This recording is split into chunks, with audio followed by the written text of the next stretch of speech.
Well, first of all, welcome to HD here in Moscow. It's very exciting for me to be here and share this moment.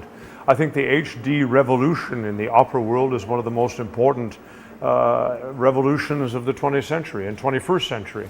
The fact that we can be in such geographically different areas and yet have such high quality music and performances on big screen to share the artistic adventures of different countries and different institutions, I think is extremely exciting. The same way that I loved watching the Bolshoi celebration a couple of years ago when it reopened, you know, and I'm sitting somewhere, I don't know where, I might have been in New York, I might have been in Zurich, I don't know.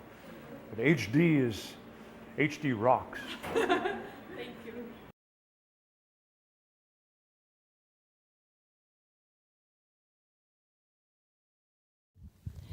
Здравствуйте. Добрый вечер.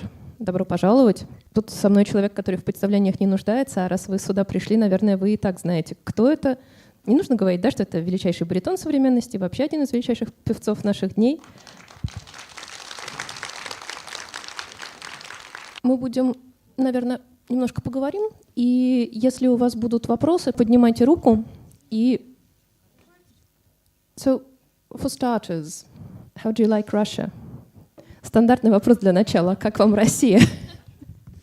How do I like Russia? Как мне Россия? I've not been in Russia that often, you know. This is my second time in Moscow. Я не то чтобы много раз был в России, это мой второй раз в Москве. I came to Moscow in 2009. Я приезжал в Москву в 2009. The Library of Congress represented the United States government in celebrating 200 years of diplomatic relations between Russia and America, and I sang a Song of America program for this event at the Moscow embassy. So this is the first time I've actually sung. I will sing professionally in Moscow.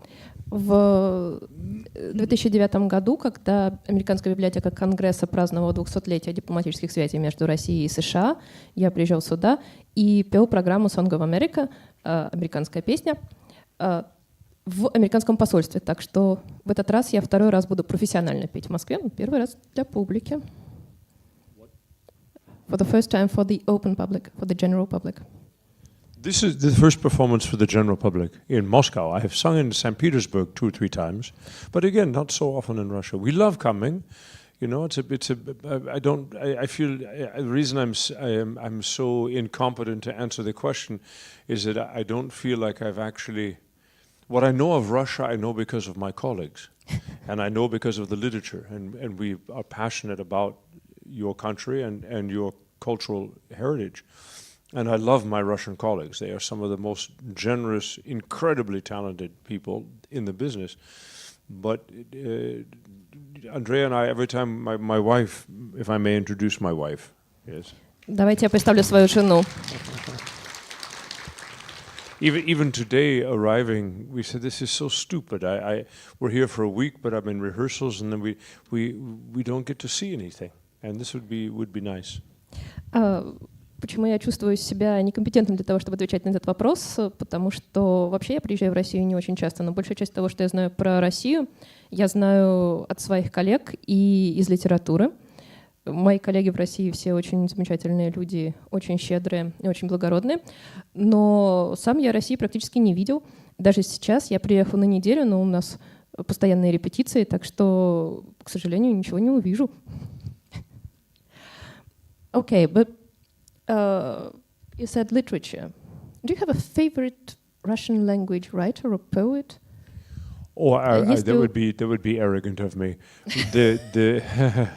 You know, what I know of Russian literature and Russian history is certainly centered around operatic history, or certainly operatic literature. I probably know more. I certainly know European history quite well. But so, you know, when I you know, having sung Eugene Onegin, you know, this is and worked with Russian conductors and Russian coaches and Russian colleagues, you feel as an American or a non-Russian, you start to get an idea of the magic of Pushkin, you know. But I am not versed. I love your composers. I love the songs, Russian songs. I've done a couple of programs on song as an identifier of cultures, and it's been a pleasure to for the American public especially bring out songs of Glinka, that are not so well known. We know Rachmaninoff very well, and Tchaikovsky, but there's a lot of composers that are not so well known, especially in the song repertoire. So that's been fun. Я спросил про любимых русскоязычных писателей Томаса, на что он ответил, что давать прямой ответ было бы наглостью. Все мое образование в основном связано с оперной культурой. Я пел Евгения Онегина и работал с русскоязычными дирижерами и коллегами. А кроме того, я пел русские песни в рамках проекта, когда я представлял культуру через песни. И в частности, было очень здорово, что мне удалось спеть для моих американских слушателей Глинку, которого в Штатах знают не очень хорошо. Вот Рахманинова мы знаем, а Глинку не очень. У вас вопрос, да? Добрый вечер, господин Хэмпсон. Разрешите поприветствовать вас у нас здесь, в Москве, в России. Мы очень рады, что вы приехали. Let me greet you here. Мы очень рады, что вы приехали, и мы можем воочию вас увидеть. It's a very big pleasure for me to be here. Для меня большое удовольствие быть здесь. It's a very kind greeting. Это очень щедрое приветствие. И когда мы встречаемся вот с такими известными людьми, как вы, с такими известными певцами, как вы, нам бы хотелось знать ближе вашу карьеру музыкальную. И первый вопрос: как вообще у вас появился голос? Кто его обнаружил? Как вы пришли к певческой деятельности? Расскажите нам, пожалуйста, поближе об этом. Thank you very much for your question and Большое your спасибо за comments. вопрос. I think it always is the same thing. It's very strange. All of us have the same reaction. You're about to watch something on the screen, and when the person who's actually on the screen is physically somewhere. I'm the same way when I meet. Well, I met Marta Argerich for the first time 3 weeks ago. I almost fainted. For the first time? I mean, for the first time, I'd never met her. And I went to her concert in Vienna, and then we had dinner afterwards. And it was very funny because we're rather old, experienced colleagues, but we were like kids. It was, and it was very sort of strange. But anyway, very Я думаю, nice. что это у всех такая реакция. Сейчас вот вы на экране меня увидите, и я при этом сижу здесь. У меня точно так же происходит, только что я в первый раз встретила Марту Аргерих. Я был на ее концерте в Вене и увидел ее за ужином. Несмотря на то, что мы уже маститые опытные коллеги, все равно это было очень странно. The answer to your question is, I hope not too long. Ответ на ваш вопрос, надеюсь, не слишком длинный.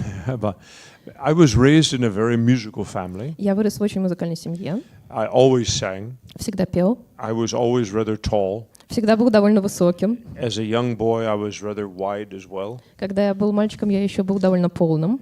So I always got the solo. Так что мне всегда доставалось соло. And I didn't really think much about that. Так что я об этом не особо как думал. I have two older sisters. У меня есть 2 старших сестры. And my mother is very musical. И моя мама очень музыкальная. And I was raised in a Protestant church religion that really has a very strong musical tradition. Меня вырастили в традициях протестантской веры, в которой есть очень сильная музыкальная традиция. In school, music was part of our education. Music was part of our social awareness to one another as kids. It was, and then of course in the church as well. В школе музыка была частью нашего образования, частью наших социальных занятий как детей, и в церкви, разумеется, тоже. You would be surprised how many American colleagues of mine would tell you the same thing. A very strong church tradition in their family that they always sang as kids or did some music. As well, I studied piano. My mother insisted that all of us learn piano. I was fascinated with instruments to some extent. Where I grew up, there were no string instruments. It was all band. I grew up in the Northwest. And you also play the trombone? In Washington State. No, but I played the cornet, the trumpet, and not too bad. And I played the drums. I spent one day playing the timpani, and it was far too difficult for me, so I didn't play the timpani anymore. Вы просто не поверите, сколько моих американских коллег расскажут вам совершенно ту же историю про то, как музыка преследовала их с детства. В нашей семье мама настаивала, чтобы все учились играть на фортепиано, так что я тоже играла. Меня восхищали музыкальные инструменты. Там, где я вырос, были только ансамбли духовых, поэтому никаких струнных, но сам я играл на трубе. Еще я играл на ударных. Один раз попробовал поиграть на литаврах. Это оказалось очень сложно, и я решил больше так не делать. But there was a very important time when I went to what we call a boarding academy, an internat, living away from home. And I was 13 years old. And I had been playing the tuba for 3 years, and I was quite good at it. Когда мне было 13 лет, меня отправили в интернат, и я там 3 года играл на тубе. И, кстати, играл хорошо. But at the school where I went, chorus, and I was accepted to be in the chorus, and the band rehearsed at the same time. So I had to decide to be in the band or the chorus. А в школе, куда я ходил, и оркестр, и хор репетировали одновременно. Поэтому мне пришлось выбирать. And the girls were much cuter in the chorus. А в хоре были гораздо более хорошенькие девочки. So I sang. Так что я решил петь. And but this was all just in. She's not happy? Oh, she's okay. It was a long time ago. She was not in the chorus. She makes me sing. But seriously, then a career or being a musician was the farthest thing from my mind. Карьера музыканта была, абсолютно чуждой мне идеей. And when I started college, I studied political science, and I wanted to go follow law, and perhaps even go into diplomatic service or something interesting. I didn't want to be a lawyer per se, but I wanted to have a law background to do something else interesting. В колледже я стал заниматься политологией, и мне хотелось, может быть, стать дипломатом. Я решила, что мне нужно изучать юриспруденцию, и вот юристом я быть не хотел, но изучить юриспруденцию мне казалось хорошей идеей. But by this time, I was starting to sing some competitions and some clinics, and I'm 17 or 18 years old, I'm going into college, and this rather extraordinary woman who I knew nothing about, other than that she was a very famous voice teacher in my hometown, confronted me and said, yes, good, you should train your mind, you should study something proper, but you obviously have a very artistic side to you and a very, an artistic presence, and it would be wrong for you not to explore that and know more about that, and invited me to speak. And it turned out that she was a pupil of Lotte Lehmann. И к этому времени я также пела на конкурсах, и меня услышала очень известный педагог по вокалу из моего города. Я о ней ничего не знал, ее звали сестра Мариетта Коул, и она сказала мне, что да, очень хорошо, что ты развиваешь свой разум, но у тебя есть художественная одаренность, так что займись, пожалуйста, и этим тоже. И оказалось, что она ученица Лотте Лehmann. Lotte Lehmann is an extremely famous German soprano of the 20th century, and of course to have studied with Lotte Lehmann meant something. So I immediately, on top of my other studies, was studying voice and music, and so I went through this double highway for about 6 years, studying political science and music in full degrees in 2 different colleges and so forth, and had no idea what all of this was. But the first time I became aware of opera as literature, as an evidence of history, song and poetry as the evidence of cultures in musical languages. Once this started becoming clear to me, it was clear that that's where my passion was. Лотте Лемон была знаменитой немецкой сопрано 20 века, так что то, что мне предложила уроки ее ученица, значило довольно много. И на протяжении 6 лет я ехала одновременно по 2 дорогам, изучая 2 предмета. И постепенно литературная, культурная сторона оперы, то, что опера позволяет открыть дорогу к мультикультурной коммуникации, стало мне очевидно, и тогда я понял, что именно это и есть моя страсть, именно этим мне и нужно заниматься. So that's why I rather jokingly always say that my voice discovered me. Поэтому я иногда в шутку говорю, что это не я открыл свой голос, а мой голос открыл меня.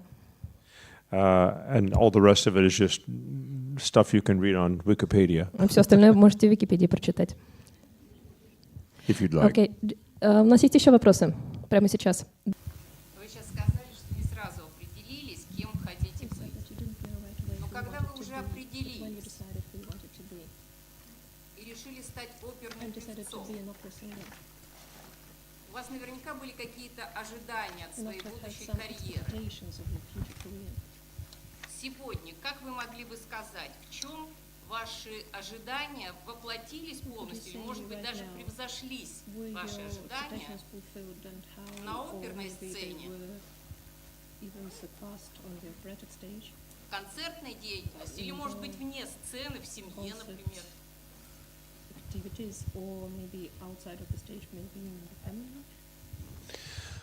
Oh, big questions. Fantastic. Nice voice. Soprano. Wow. You know, there's a huge truck van that moves scenery at the Vienna Staatsoper. And on the side of the truck is a quote from Herbert von Karajan, who says, an artist who feels he has reached his dreams has set his horizons too low. Декорации Венской оперы возят на огромной фуре, и на борту у нее цитата из Караяна. Человек искусства, который считает, что достиг того, о чем мечтал, просто слишком низко ставил планку.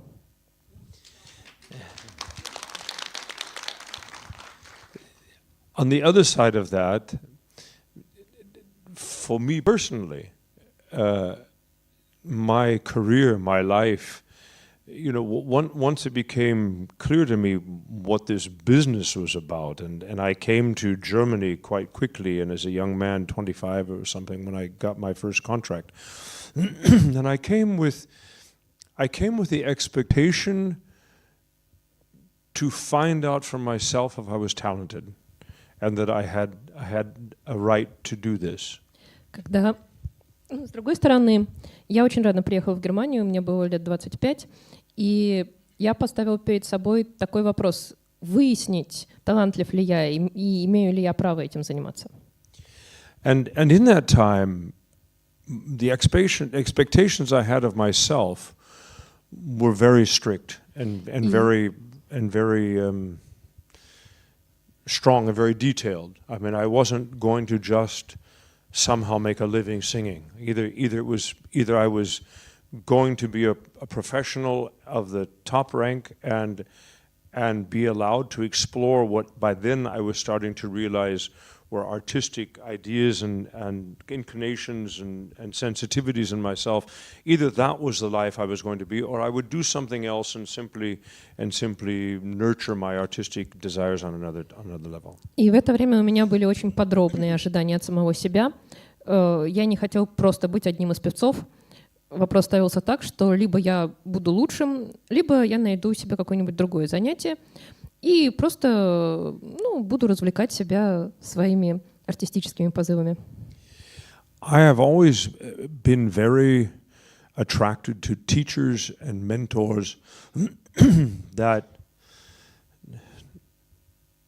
demanded a lot of me. I like to work. I like to work hard, and I like to prove to myself that I can do things. So my expectations of myself sometimes were very unreasonable. But what I really want to say is that, what do I really want to say? I really want to say that it's remarkable, and I think this is most artists would say that it's remarkable to look back with gratitude to major personalities, conductors, mentors, artists that meant so much to me, like my voice teacher Horst Günther or Elisabeth Schwarzkopf or Dietrich Fischer-Dieskau and Nicholas Hanankur or Leonard Bernstein. And these people heard and saw in me something I could not possibly have known. Я всегда любил педагогов и учителей, которые требовали от меня многого. Я люблю требовательных учителей и люблю работать. Но на самом деле я хочу сказать, что я очень благодарен тем художникам, моему педагогу Хорсту Гюнтеру, Элизабет Шварцкопф, Николаусу Арнанкуру, Леонарду Бернстайну, которые увидели во мне то, чего я сам бы в себе никогда не открыл. And this intense passing of the flame of ability and the ambition of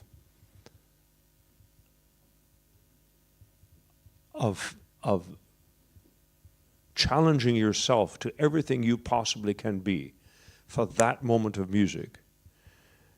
This is a dialogue of artist to artist and a lifeline that must be protected.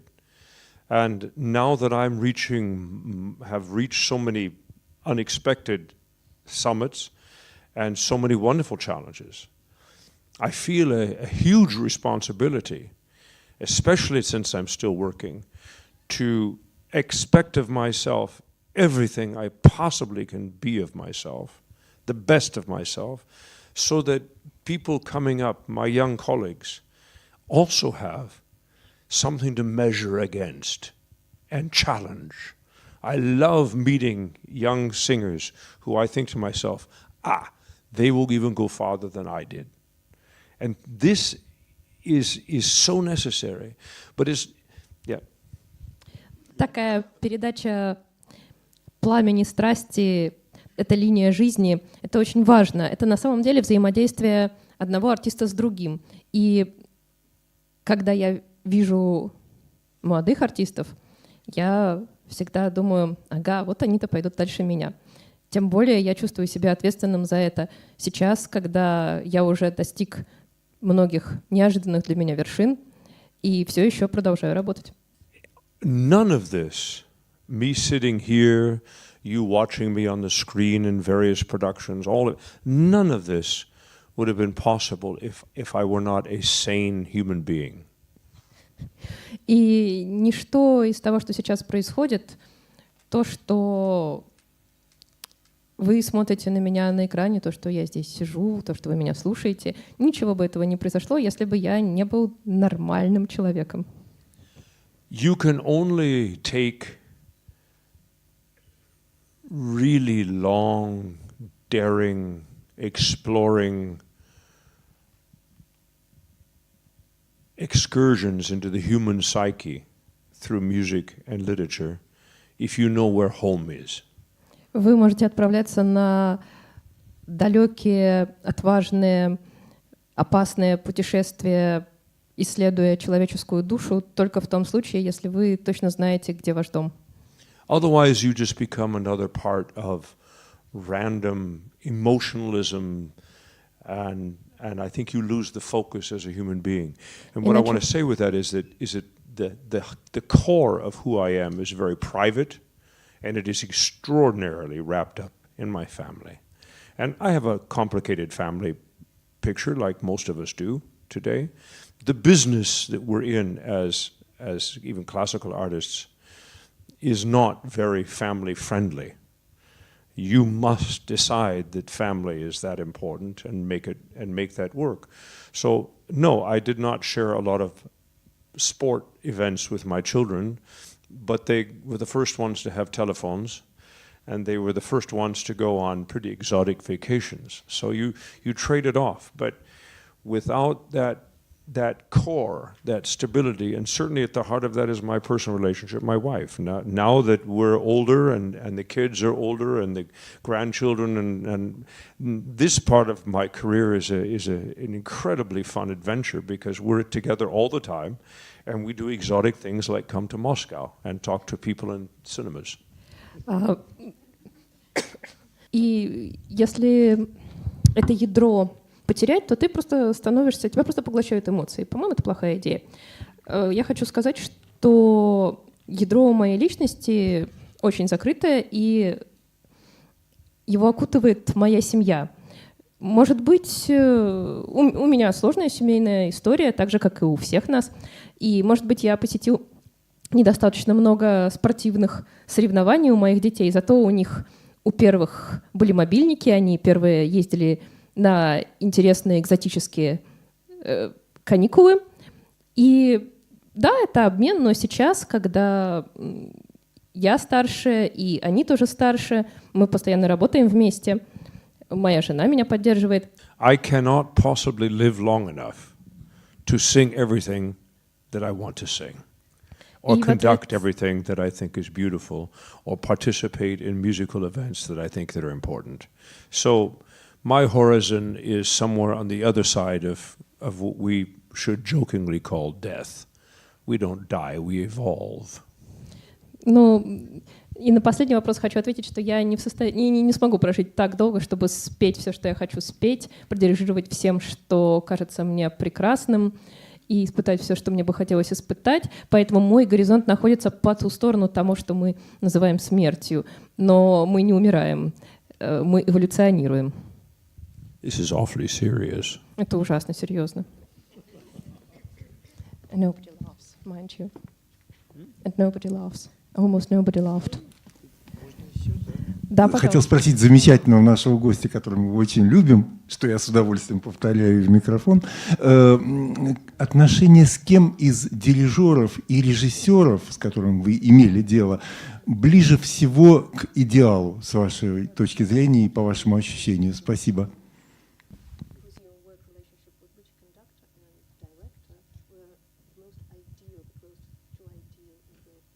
Oh, that's a wonderful question. Это замечательный вопрос. You know, I don't know if it's sometimes because it was just they were such enormous experiences for me early in my career, but I think that, you know, Jean-Pierre Ponel, the great producer, opera producer, dead now since 1988. He was 57 years old when he died. You know, I'm older than that, you know. Not really. A little bit. But I mean, I think his death was really tragically too early. What I learned from him, the productions, I did all of the Mozart da Ponte with him, and with Harnoncourt and James Levine. And somehow having this miracle singing world of Jimmy Levine at that time in his life, as well as this deeply humanitarian, humanistic, incredibly well-read, analyzed, understanding mind of Nicholas Harnoncourt. You know, there were 5 or 6 years in there that it just seemed to me that this is where I was supposed to be. I felt like I was exactly the right flower at the right time, being fed the right water to grow. Это случилось очень рано в моей карьере. Я работала с Жан-Пьером Понелем. Он умер, когда ему было 57 лет, в 1988 году, а я уже старше. И его смерть была большой трагедией. Мы работали с ним над циклом Моцарта да Понте, и дирижерами у нас были Джеймс Левайн и Николаус Арнонкур. И поразительный мир Джимми Левайна, а также гуманистический, тщательно продуманный мир Николауса Арнонкура поразили меня. Мне казалось, что я тот самый цветок, который вырос на нужной поляне и который питает нужная вода. But what was really special that took me until today is that the ideal working environment is this trust to one disagree, to then decide on something together maybe it's sometimes a compromise, maybe it's just a learning way, but to make music together with people, whether they're a producer or a conductor or a colleague, ensemble, whatever it is, that that community effort, if you will, to make music, especially be on stage, is one of tremendous trust, and trust can only be born out of respect, and respect is only born out of realizing each one of you are trying to be your best at any particular time. And so this is, to me, the ideal environment. I don't have to agree with everyone, and they certainly don't have to agree with me, but we have to agree to disagree. Что я тогда понял, это то, что мы должны согласиться, что у нас у всех есть право на разногласия, и после этого на то, чтобы найти компромисс. Для этого каждый должен стараться быть самым лучшим. Из этого рождается взаимоуважение, из него происходит доверие, которое обеспечивает общую работу. И это не значит, что все должны соглашаться со мной. Разумеется, не должны, но мы должны быть согласны в том, что мы можем быть не согласны. И для меня это идеальное рабочее окружение. Who is your favorite composer and why? The one I'm singing. Кто ваш любимый композитор и почему? Тот, которого я сейчас пою. That Mr. Mahler shows up more than maybe other composers, okay. Мистер Малер как-то... But really, I don't sing anything that I'm so grateful and passionate to make this moment audible. Мистер Малер как-то появляется чаще других композиторов. Ну и ладно, но вообще я никогда не пою ничего, чего я не люблю. Я просто счастлив и благодарен, что именно сейчас именно это я могу сделать слышимым. Sorry, can you tell us fun story which was during your performance? Расскажите смешную историю, которая случилась во время вашего представления. A funny story in a performance. What would that be? Oh, I'm so bad at anecdotes. It'll come to me. I'll think of something. Что-нибудь придумаю и тогда расскажу. Okay, we have two more questions. First over there. Добрый вечер. Скажите, пожалуйста, господин Хэмпсон, довольно редко удается певцам, баритонам, тенорам петь что-то кроме классики, но известно, что вы совсем недавно исполнили современную оперу. Это была опера «Южный полюс» композитора Мирослава Скрынка, и вы пели Амундсена, роль Амундсена в Баварской опере. Что чувствует, ну, в общем-то, совершенно классический исполнитель, когда выходит на сцену в такой современной вещи? Во-первых. Во-вторых, это была дуэль не только Амундсена и Скотта, а это еще была дуэль, ну, если так можно сказать, дуэль Хэмпсона и Роланда Вильязона, который пел второго героя. И будет ли в Баварской опере продолжаться этот спектакль, или это был однократный, односезонный опыт? Спасибо.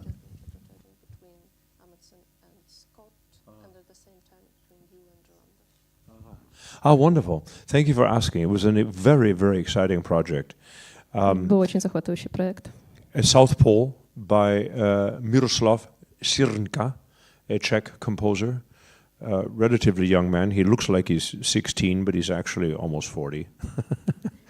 Южный полюс Мирослава Стерника — это чешский композитор, очень молодой человек. And the librettist Tom Holloway, the Australian, who is an extraordinary writer. This was one of the best books of an opera that I've done quite a few modern operas. This was just exactly the balance of emotion and story in text. A lot of modern operas are too text heavy. Opera is not a play set to music. Never mind. Либретто написал австралийский писатель Том Холлоуэй. Это одно из лучших либретто, какие я знаю. Опера — это не текст, положенный на музыку, а в современных операх часто случается так, что текст занимает слишком много места. Здесь было не так. The project was very challenging because the music, it was really more of a musical theatrical experience than an opera as we would know it in a sort of cantabile way. Проект был непростым, потому что это был музыкально-театральный проект, который отличался от того, как мы представляем себе оперу с плавным пением. Which I found very interesting. Для меня это было очень интересно. And to that point, your question is exactly the one that should be asked about this legendary competition between Amundsen and Scott. What is very important, I think, for everyone, in history buffs as well as opera people, it doesn't matter. This wasn't really a competition. The decisions that Amundsen made to go to the South Pole, even though he knew that Scott was on the way, Scott didn't know he was going to come. But once they decided their expedition, they ran parallel to one another. Neither one of them, Scott or Amundsen, changed or planned anything because of the other one. They had specific ideas of how it should be, and they were going to prove themselves by God the right one. А что касается Амундсена и Скотта и их соревнования, то очень важно то, что это на самом деле не было соревнованием. Скотт даже не знал, что Амундсен отправился к Южному полюсу, но и Амундсен с того момента, как отправился, имел собственную идею. Ни один из них не менял ничего и не планировал, исходя из того, что делал второй. У каждого было собственное видение того, как это должно происходить, и каждый так именно и поступал. The two gentlemen are so demonstrably different from one another, Scott and Amundsen, and that is, to me, the greatest talent that Miroslav brought out in the opera, because the musical language is different, the structure of the two sides. You watched the opera, two different operas in parallel, really, and it was an extraordinary theatrical experience. But Miroslav captured this sharp, angular intellect of Amundsen and his relentless drive, as well as the more strong leadership of Scott, but the more humanitarian, more gregarious nature that he had. You know, Scott was leading an exhibition of same-minded men of an English tradition, and Amundsen was leading an exhibition of deeply experienced professionals who had responsibilities, and if those responsibilities were not met, they were fired. Это были два радикально несхожих человека, и что восхитило меня в работе Мирослава, так это то, что он фактически написал две параллельных оперы с разным музыкальным языком, с разными средствами выражения, разной структурой, которые происходят одновременно. Амундсен обладал острым и жестким интеллектом и возглавлял группу опытных профессионалов, у которых были рабочие задачи, и если они их не выполняли, их увольняли. А Скотт был более мягким человеком, более гуманистически настроенным, и он возглавлял компанию англичан, джентльменов, единомышленников. I believe that Scott died a very unnecessary death, and I think that most of the failure of his exhibition is directly related to the chauvinistic cliches of English mentality at that time. Я считаю, что Скотт, в общем-то, погиб зря, и что в основном ответственность за его смерть лежит на шовинистических клише английской ментальности этого времени. An example is that it was not really considered either appropriate and certainly not necessary for an officer of the British Empire to ski. Вот, например, ему не казалось ни важным, ни нужным для английского джентльмена научиться ездить на лыжах. So Scott goes down to discover the Antarctica with horses, motorized sled, and a bad ski team.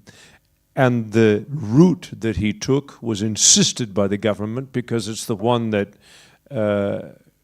Shackleton had failed. And by God, the British are not going to fail. So they sent Scott down to the same bloody, dumb route with all this nonsense. И Скотт отправился с компанией людей, едва ездящих на лыжи, и с лошадьми покорять Антарктику по маршруту, на котором только что провалился Шеклтон. И британское правительство просто не могло допустить, чтобы англичане провалились. Поэтому, черт возьми, они поехали. Amundsen and his team were Olympic skiers. А Амундсен и его команда были олимпийскими лыжниками. They had dogs and sleds, and they knew they would be eating the dogs before the exhibition was done. So there was a massive amount of them taking them to the South Pole and apportioned back as they came. И они отправились с собаками и санями, и они знали, что они будут есть этих собак по дороге. Поэтому они спланировали, как они поедут к полюсу и где они будут брать еду, когда отправятся обратно. Scott wore essentially cotton-based heavy flannel clothing. На Скотте были, в общем-то, хлопчатые фланелевые тяжелые одежды. Which became wet Они and намокли froze and и мерзли, extraordinarily heavy. и стали очень тяжелыми. Amundsen and his team were dressed in seal skin. А Амундсен и его команда сшили себе одежду из кожи тюленей. Practical issues. But again, the most important thing is that they weren't racing one another. They had their expeditions and their charted path. They had their luck and their bad luck. I mean, it's unbelievably difficult conditions. I mean, of course, preparing for the opera, I read so much about this, and later my wife and I were even very fortunate to be invited to a wedding of one of my godson in Oslo. And in Oslo is the museum of the Fram, and Fram in Norwegian means forward, and that was the name of the ship.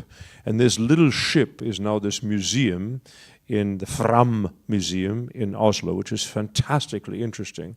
But you stand on this ship and you realize in the history at the turn of the 20th century, in 1907, this wood vessel went as north as any wood vessel has ever been on water, and as well as south as any wood vessel had ever been on water.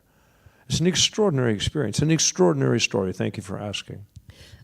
Но еще очень важно, что они все-таки не соревновались. У каждого была своя идея. Когда я готовился к роли, я очень много читал об этом, и еще нам с женой повезло, что нас пригласили на свадьбу одного из наших крестников в Осло, и там я был в музее Фрама. И когда я стоял на этом деревянном судне, я осознал, что это деревянное судно, которое было севернее всех деревянных судов на свете и южнее всех деревянных судов на свете. Поразительно. Давайте, пожалуйста. Mr.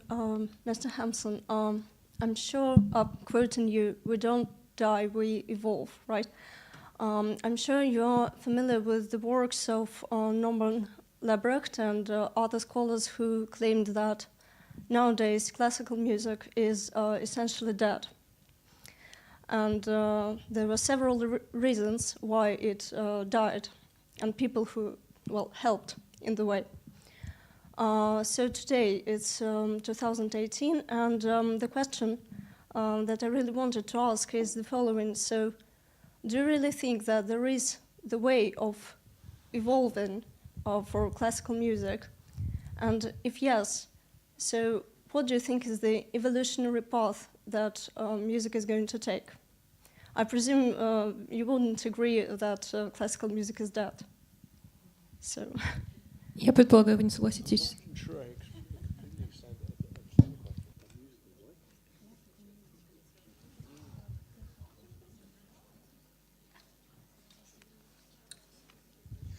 Wow, what a question. Right. Вопрос был про смерть классической музыки. What a question. And it's a wonderful question because it's not really answerable. Ответить на этот вопрос невозможно.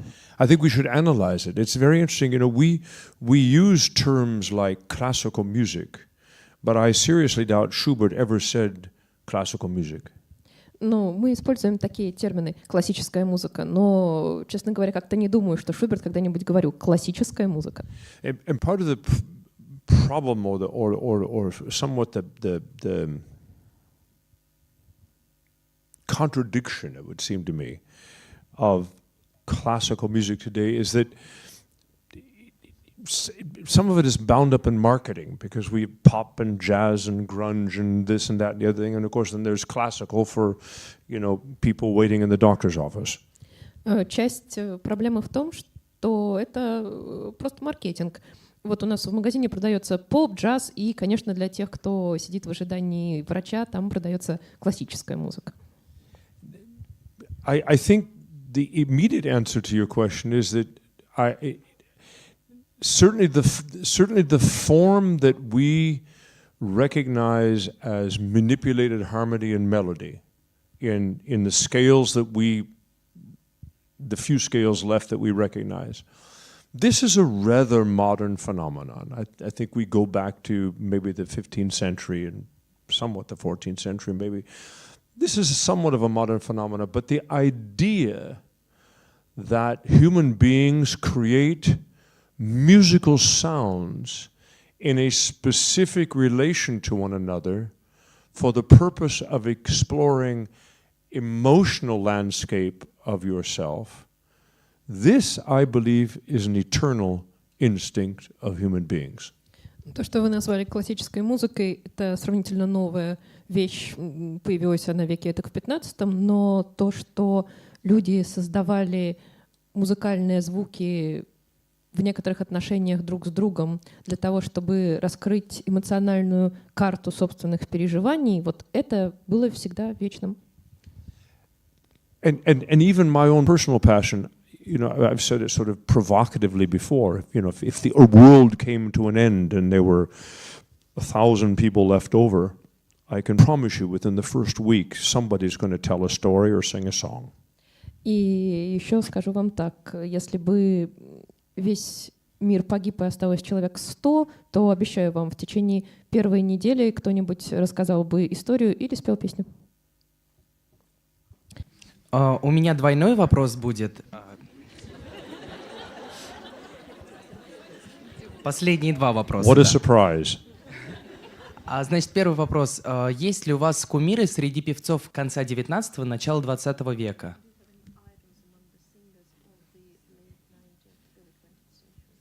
Many. Множество. Many. Это отлично. Look, I have a huge recording collection. I have 29,000 LPs from the earliest tradition, the earliest first recorded classical music to later, and then of course many CDs. So I've always enjoyed listening to older singers and older generations. Certainly in my own voice type, baritones, I can't. You need to have heard Antonio Scotti, you know, and we can hear this. You know, we had extraordinary voices like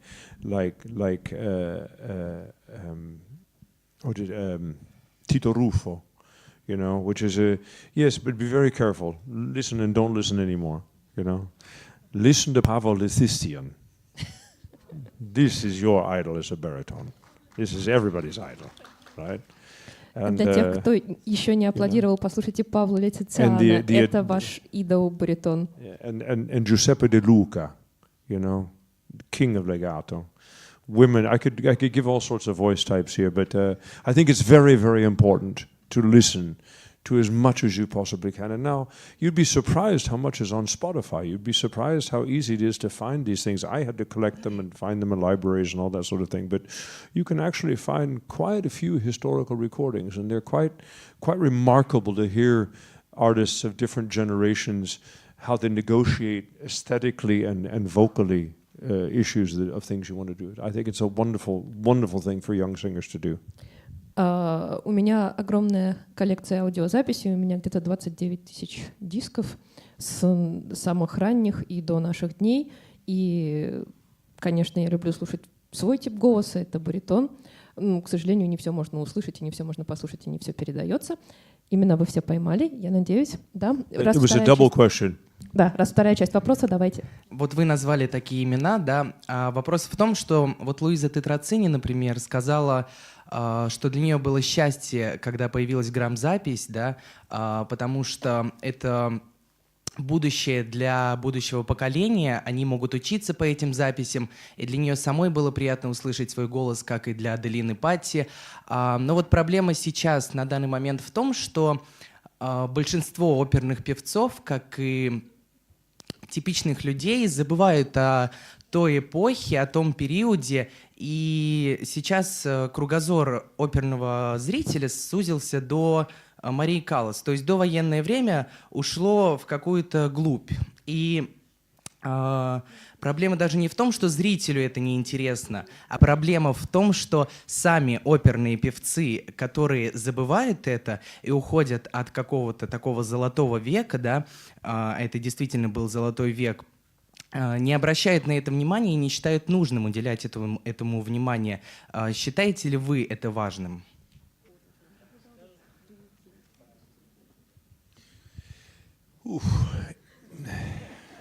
Yes, it is important. Da. But you know, we have so many challenges today. You know, I'm really tired of talking about problems. Every crisis is a challenge. Every crisis is an opportunity for a new idea. So we must remain positive. I'm not always positive. I can get very, very negative. But staying very positive.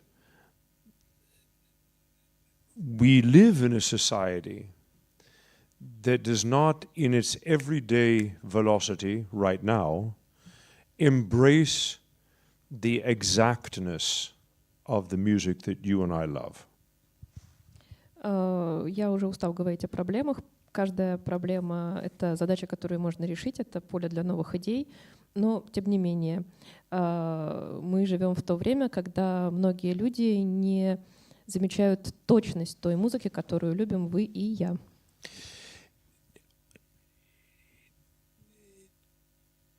The pursuit of excellent thought is under a great deal of pressure today. Сегодня под огромным давлением находятся поиски великолепной мысли. In my country, we call this a kind of populism. В моей стране мы называем это популизмом Anti-intellectualism. И антиинтеллектуализмом. And no one likes snobbery. Никому не нравятся снобы. But to ignore fact because your own desire for fact to be something else, I think is a very, very dangerous proposition. Но игнорировать факты только потому, что тебе хочется, чтобы факты были другими, это очень опасно. What we can show as musicians and artists is how the specific beauty of non-negotiable fact can enlighten any particular person to a better understanding of themselves. Мы, как художники, можем показать, как точное понимание неизменного факта может сделать человека более хорошей, более прекрасной версией его самого. The question you have about singers of the past and golden ages, and you know, it has been said that we just lived through yet another golden age, and maybe in the same way that every generation by definition has its new age, maybe every generation has its golden age, and that's very beautiful. The challenge, I think, for your generation, you are the future. You must make up the sins of our generation. And our sin has been this myopic concern with only now and not bringing the past with us to inform a better future. And this we can correct quite easily. In the question of singing culture, I agree with you 100%. It is one of the most important things we can do, is to embrace a wide celebration of different artists and how they approached classical music, how they sang their repertoire, how their voices functioned for long periods of time. The only thing is a long answer. The only thing that becomes very difficult is that the business of music, the business of making musical events possible, doesn't rely on that. So what you're talking about and what we're talking about is at best a mandate of you, the public, who is interested, but specifically a mandate to the artists who pass on singing culture to singing culture. One of the most thrilling things of my friendships with your colleagues, your Russian colleagues, is that every Russian colleague I know adamantly will not divorce themselves from the proper singing culture that they've been given. And this is fantastic. And that's why they're some of the most popular and sought after singing people in our business, because they're dependable. They know where it works. They know how it works. They know why it works. And this is incredibly important. I'll try. No, I'm sorry. Oh, that was good. My wife is rolling her eyes. Talk in shorter sentences. And really, we all love you long sentences. We do. Так же, как у каждого поколения есть своя новая эра, так у каждого поколения, наверное, есть свой золотой век. И у вашего поколения тоже будет золотой век. Ваша ответственность исправить наши ошибки. Мы жили в поколении, которое было очень занято сегодняшним днем. Вы можете обратиться к сохранению традиций. Но очень важно то, что известные мне русские коллеги ни за что не предадут культуру и традиции пения. И именно поэтому все так хотят с ними работать. К сожалению, сохранению музыкальных традиций и тому, чтобы музыку, которую мы любим, можно было послушать, сейчас мешает то, как устроен музыкальный бизнес. Но мы, артисты, вы, слушатели, должны стремиться к тому, чтобы золотой век настал. Все будет хорошо. Короткие предложения. Да. Did you have a question? Yes. Спасибо большое. Сейчас вы посмотрите спектакль, он замечательный. Да, собственно, что я буду вам рассказывать. Сейчас все сами увидите. Приятного просмотра. Спасибо вам большое, что вы пришли. Спасибо Томасу.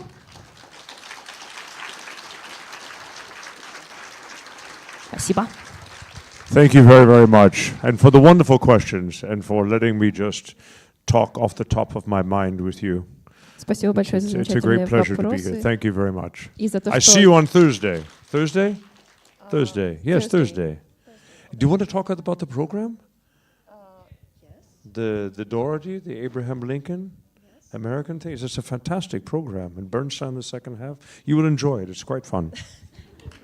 Приходите. Thank you.